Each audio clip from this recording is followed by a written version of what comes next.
Hi guys. सो आज हम बात करने वाले हैं about things you should be considering while buying agricultural land. So in Maharashtra agricultural land खरीदने के या लीज पर लेने के लिए कुछ खास कानून और प्रैक्टिकल बातें ध्यान में रखनी ज़रूरी है। Are you eligible to buy agricultural land? Maharashtra में सिर्फ एक रजिस्टर्ड फार्मर या एग्जिस्टिंग एग्रीकल्चरल लैंड ओनर ही एग्रीकल्चरल लैंड खरीद सकता है। आप अगर फार्मर नहीं हैं तो आप गवर्नमेंट से परमिशन ले सकते हैं और एक छोटी सी एग्रीकल्चरल लैंड लीज पर ले सकते हैं ताकि आप ये डिक्लेयर कर पाएँ कि आप फार्मर हैं। लैंड रिकॉर्ड्स चेक करना बहुत ज़रूरी है। 712 एक्सट्रैक्ट, 7/12 उतारा बोलते हैं जिसको, ये एक ऑफिशियल डॉक्यूमेंट है जो लैंड का ओनरशिप, लैंड की एरिया और उसका यूज़ शो करता है। Second document is 8A extract, ये ओनर का रेवेन्यू डिटेल्स देता है। इसको 8A का उतारा भी बोलते हैं मराठी में। म्यूटेशन रिकॉर्ड या फेरफार, देखना ज़रूरी है कि प्रॉपर्टी लीगल तरीके से ट्रांसफ़र हुई है इन द पास्ट, पिछले सालों में या नहीं। एनकम्बरेंस सर्टिफिकेट या EC, ये वेरीफाई करता है कि लैंड किसी लोन या लीगल डिस्प्यूट में तो नहीं। Fifth document is the NA status of the land.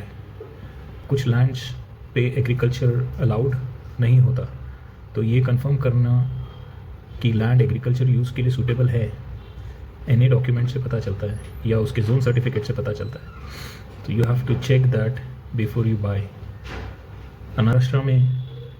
Maharashtra agriculture land act के तहत एक व्यक्ति कितनी ज़मीन रख सकता है उस पर रेस्ट्रिक्शन है।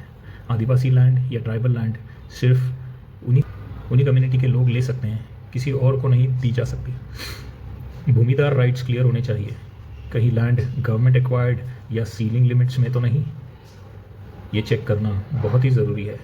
मिट्टी और पानी की जानकारी, महाराष्ट्र में सॉइल या मिट्टी अलग अलग होती है, जैसे कि ब्लैक सॉइल शुगरकेन और कॉटन के लिए, रेड सॉइल पल्सेस और मिलेट्स के लिए सूटेबल होती है। पानी का सोर्स क्या है, बोरवेल है या कैनल वाटर है, ये ज़रूर चेक करें। इरिगेशन फैसिलिटी जैसे PM किसान या महाराष्ट्र गवर्नमेंट की इरिगेशन स्कीम्स का फ़ायदा आप उठा सकते हैं। ये इन स्कीम्स का फ़ायदा उठाने का स्कोप देखें। लोकेशन और कनेक्टिविटी, रोड, मार्केट, मंडी, आपकी लैंड इन सब चीज़ों से कितनी दूर है, ये डिसाइड करेगा कि आप जो वहाँ पर प्रोड्यूस कर रहे हैं वो आप इजीली सप्लाई कर पाएंगे या नहीं। क्या बिजली और इरिगेशन का सिस्टम अवेलेबल है।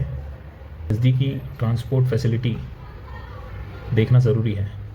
Government policies and subsidies, Mahad BT portal से पता करें कि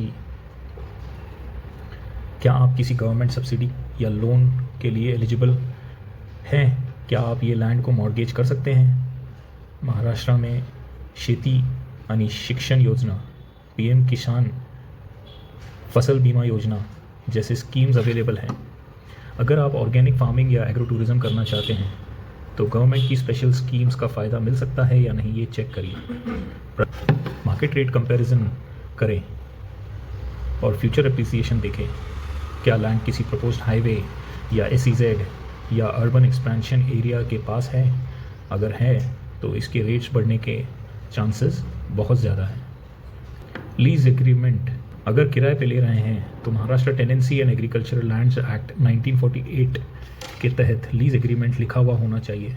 उसमें duration, rent, payment terms clear होने चाहिए। क्रॉप शेयरिंग पर या फिक्स्ड रेंटल पर ये डिसाइड करें। I hope I was able to give you some insight on how to buy agricultural land. अगर आपको इन्फॉर्मेशन यूज़फुल लगी तो प्लीज़ लाइक, शेयर, सब्सक्राइब करना ना भूलें। Thanks for watching. Bye bye.